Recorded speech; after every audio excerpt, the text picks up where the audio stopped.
Bapak, Ibu, dan Saudara sekalian, firman Tuhan akan kita renungkan dari Roma 16 ayat 19 demikian.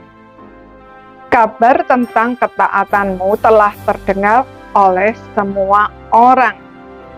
Sebab itu aku bersukacita tentang kamu.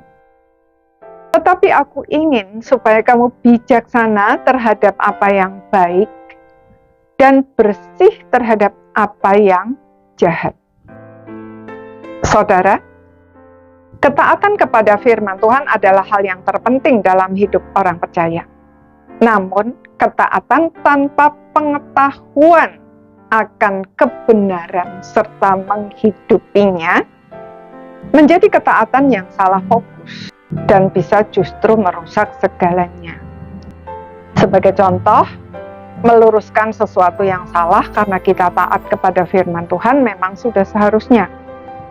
Tetapi ketika kita melakukannya dengan tidak bijaksana, dampaknya seringkali bukan kebaikan, melainkan justru kekacauan.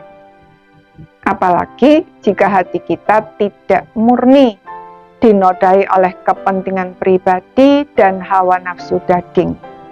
Hasilnya pasti tidak baik. Karena itu Paulus mengingatkan jemaat Roma agar ketaatan yang sudah mereka lakukan selama itu diperlengkapi bukan hanya dengan pengetahuan tentang apa yang baik dan jahat, melainkan juga bijaksana dalam memperjuangkan yang baik dan murni dari segala yang jahat. Peringatan Paulus ini senada dengan apa yang dikatakan Tuhan Yesus dalam Matius 10 ayat 16. Lihat, aku mengutus kamu seperti domba ke tengah-tengah serigala. Sebab itu, hendaklah kamu cerdik seperti ular dan tulus seperti merpati. Cerdik seperti ular dan tulus seperti merpati atau bijaksana dalam memperjuangkan apa yang baik dan bersih terhadap apa yang jahat sangat penting. Sebab orang percaya itu bagaikan domba di tengah serigala, bahkan mungkin serigalanya berbulu domba.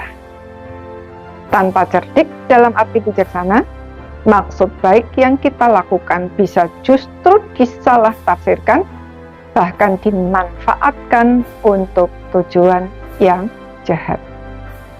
Tetapi jika cerdik tidak disertai tulus atau hati yang murni dari segala yang jahat, tanpa sadar kita bisa justru menjadi sama seperti serigala.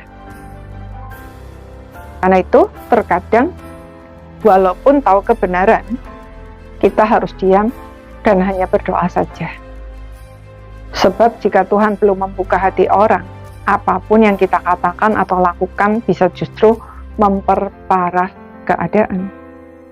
Perlu hati yang peka untuk dapat melihat kapan Tuhan bekerja dan bagaimana caranya. Karena itu, sebelum melakukan sesuatu, mari kita mohon Tuhan mengaruniakan kepada kita hati yang bijaksana dan dimurnikan dari segala motivasi yang tidak kudus. Amin.